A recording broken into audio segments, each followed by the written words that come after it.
dead on to. Sorry about that, guys. I'd love to give you a little bit more. What was your honest expectation of that fight? Did you I was training to go. I was training for it to go into the second half of the fight. You know, I'd heard that he'd been practicing keeping a very tight guard, walking forward, putting the pressure on, seeing and trying to test me, and obviously been out of the ring. It's the unknown. He didn't know what I had. No one did. For all he knows, my shoulder might have fallen out his socket from the first right hand. You know, there's a bit of the unknown from there, but practicing to just do what I do, reflexes, timing. I wasn't expecting a quick blowout like that. I wasn't expecting that. I hit him a couple of times early in the fight, and he took him.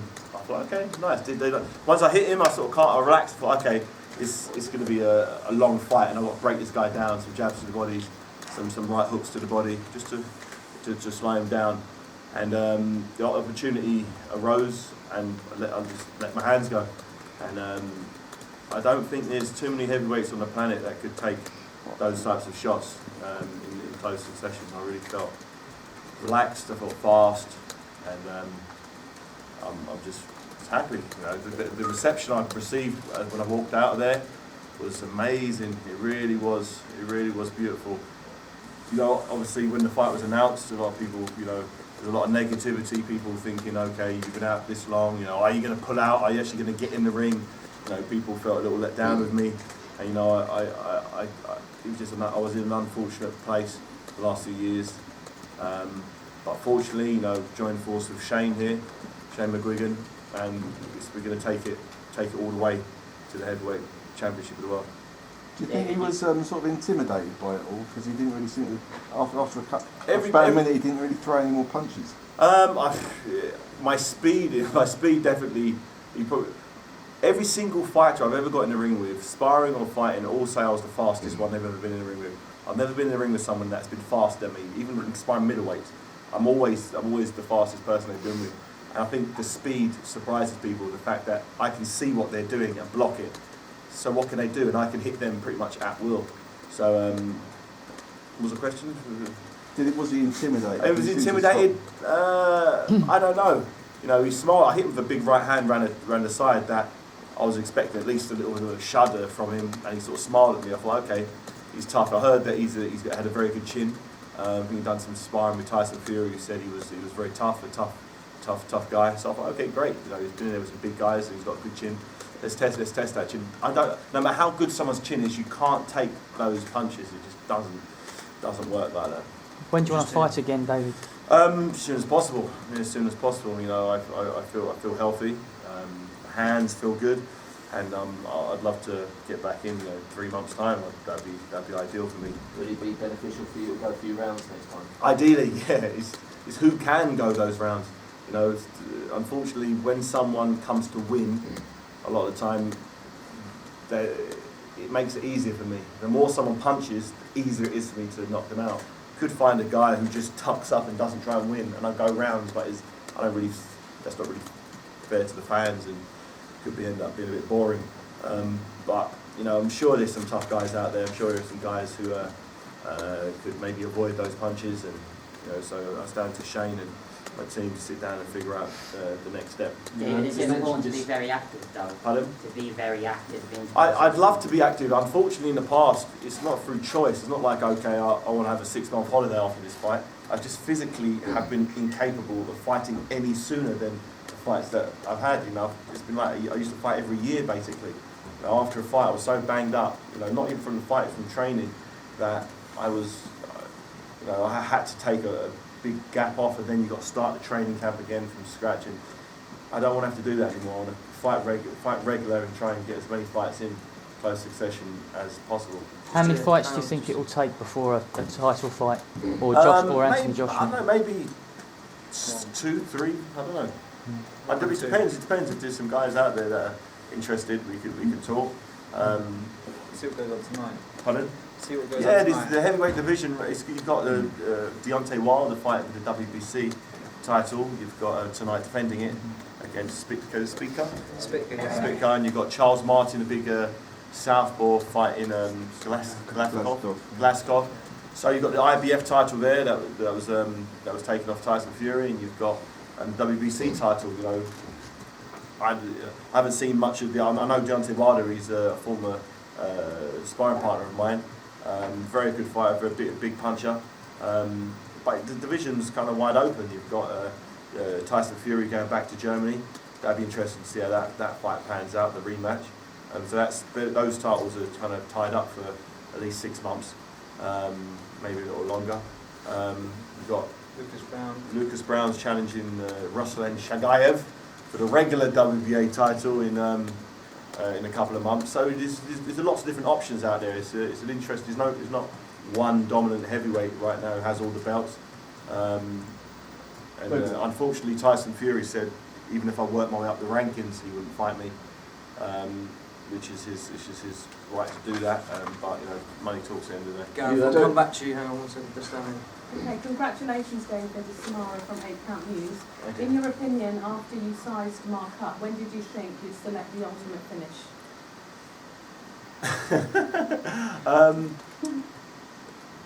After he threw one jab, and I read the timing of that jab. I left my head out there for him to do the same thing again. The moment that he threw it, I loaded my right hand, and I knew it was going to hit him on the button. And when it did, I knew the fight was over because he was out on his feet. And when someone's out on their feet and their head's there, puts his hands up, I can then let 2 or 3 punches go very, very fast. And that's what knocks people out, is the bam, bam, bam. Very fast succession that people find very hard to get back on their feet from. Yes, Gareth. Hang on, sorry. Gareth. How you doing, Gareth? We're trying to get a question in there for last. Well, no, I just filed actually, so thank God. Can I just go back to the reception, because clearly, from the minute you walked out there, I don't know if I want to register is how surprised and what it means to you and what it fills you with to go on when you see that kind of and feel that kind of reception from the public, because it was astounding, wasn't it? I genuinely wasn't expecting that. Genuinely wasn't expecting the response I got. It was so positive. Does it carry you though? It does. Do you It just think, makes I want me this belt. I want to be there. It makes me loved want by to the just keep public. giving them same nights. All those people, even though it was a 1-round knockout, they were there. They were part of it, and they felt like they were on a nice journey.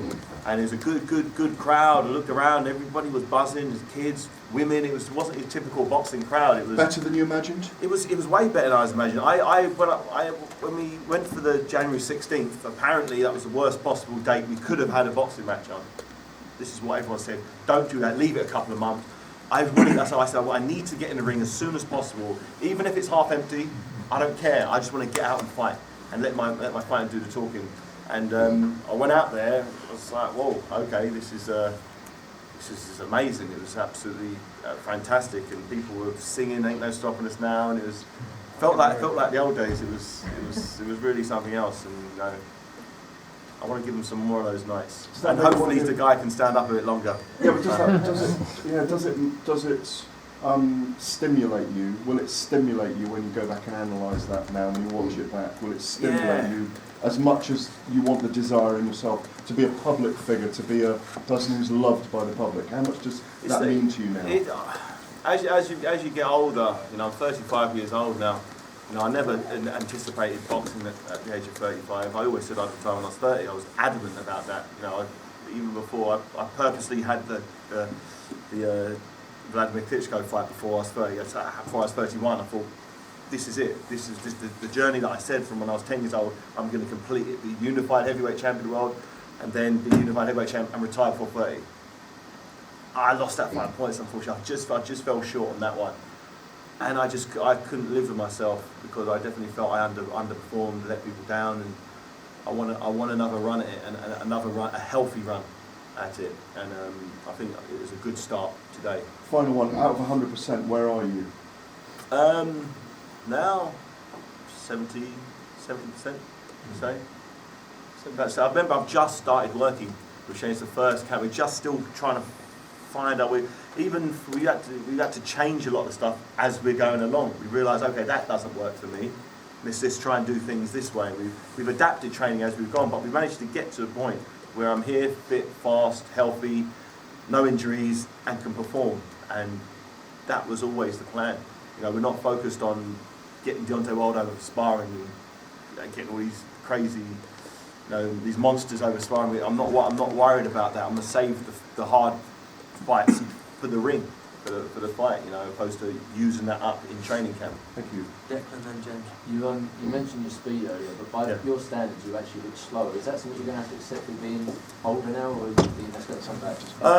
I didn't feel slow at all. I didn't feel there was any shot I wanted to land that I couldn't land. De Mori was fighting at a slow pace, so he sort of brought himself down to it. If you look at his hand speed, he was punching very, very fast. Oh, you're talking about the rhythm of the fight, the slowness of the rhythm? No, just your speed in general. My speed doesn't feel any slower at all. Feels bigger and heavy-handed, so yeah. With that. There was no shots that I think I missed one right hand. I loaded up with one right hand, and I know why I missed that because I shouldn't have thrown a right hand from the position I was in. But maybe that was my bit of ring rust there, so I'll take that. Were you nervous before the fight? So I look nervous. No. It's weird. I was hoping that I would get nervous because it's been so long that I've been in the ring. I was hoping I'd get like butterflies and get the adrenaline I got when I was younger.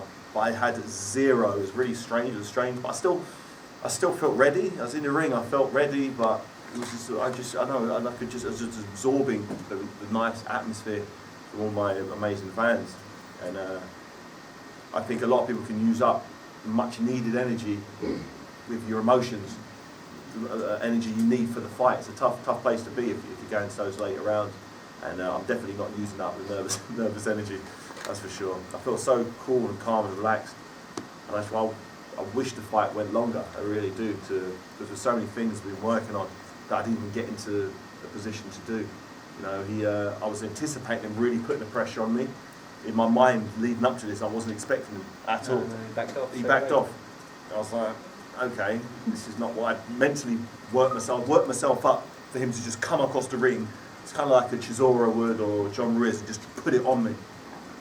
But I think the reality of the situation is it's easy to say that, but when you've got an opponent who punches as hard as I do, you're going to put your face in range to get inside, to land shots. He's going to have to be in that danger zone. And I think, you know, the amount of knockouts I've had in my career, 25 knockouts now, yeah. 25 knockouts, heavyweights would think twice before they just run into range with the sort of kamikaze tactics. James. Congratulations, David. Thanks, James. The way you took out Mark De Mori was very reminiscent of the way you took out Enzo Macronelli. Yeah. How sort of pleasing is it for you that you're still doing things on instinct and that sort of killer instinct still there, even with a 3.5 year exodus from the ring? It's very nice, it's very satisfying, because as much as I believed I could do it, I didn't know. I've never spent 3.5 years out of the ring. It's been a lot. I had training camps, but I didn't get in the ring and fight. So people kept saying ring rusty, is your shoulder going to fall out of socket, is, you know, this, that, the other. Although I believed that I knew what was going to happen, what happened, I was expected to be a tough fight and expected maybe, you know, to be missing punches from time to time or getting clipped with shots. So I'm mentally prepared to have a hard fight, tough fight, because this guy's been fighting regular. And but it's nice to. I didn't feel any slower than I did against Enzo Macronelli. You know, the time in the slip right hand felt sharp and hard. I'm just like a bigger version, bigger, stronger version now. You know, with more experience. I'm not rushing my punches now. I'm waiting for I can be patient and not worried what's coming at me, because we've worked on the techniques I've got. If he threw one big right hook, just a simple little block, and I'm still in range, cool and calm. I felt really comfortable in there. You seem a bit more bulked up. Is that sort of deliberate? Is that Yeah, definitely. I've made sure that in years gone by, I've dieted down to around 15 stone. The general consensus in previous training camps was the lighter I am, the more effective I am, because I'm lighter and I can move around and I'm faster. That may be the case, but whilst boiling my body down and getting down to the weight, I was picking up too many injuries. You know, I didn't have enough body fat, and I definitely feel that by just consuming a lot more calories, it's given me the extra bit of weight. Normally I kind of cut my carbs out close to the fight. That's why I used to look so shredded. But now I'm focusing more on performance than aesthetics. Maybe I was a little bit too vain back then. I wanted to look a bit too ripped. But now I'm just, as long as I'm punching hard, as long as I'm healthy, as long as I can do the rounds, that's what I'm focused on. You know, some of the greatest heavyweights, or my favourite heavyweights, you know, Lennox Lewis and Muhammad Ali, for me, they're the two, you know, greatest. Even George Foreman, you know, none of those guys looked like they were dieting down to get to a weight. They just came in what they naturally came in at. And that's, as I've got older, I've definitely thickened up a bit, and it's definitely works for me. Member of the De Mori fan club. Okay. David, you look fantastic. Well done. Thank you very much. Listen, I just want to talk about the ring walk. The ring walk, I noticed that, you know, you talk about energy and everything. Yeah. Was that a deliberate move to come out with a black and white flag? Yes, it read the Haye on it, but was that a deliberate move to invoke fear into that Mark De Mori in these times? In these times, what a black and white flag means?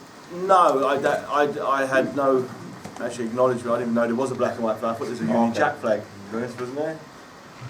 I mean, it was pretty scary. That's all. I mean, you know, Okay. and if Maybe that that's was a what subtle I move, I mean, Australia. it worked. It worked. Well, is he talking about? Well, yeah, I generally got no clue about this. How does the shoulder feel tonight? How does it feel afterwards? Does it feel loose? It feels as great as it always has done. You know, I saw the shot, I landed it. I could have thrown 1,000 of those same shots tonight, and it's rock solid. And if there's any heavyweights out there that were thinking about, you know, me not being the force I once was, I'm actually a more dangerous force now.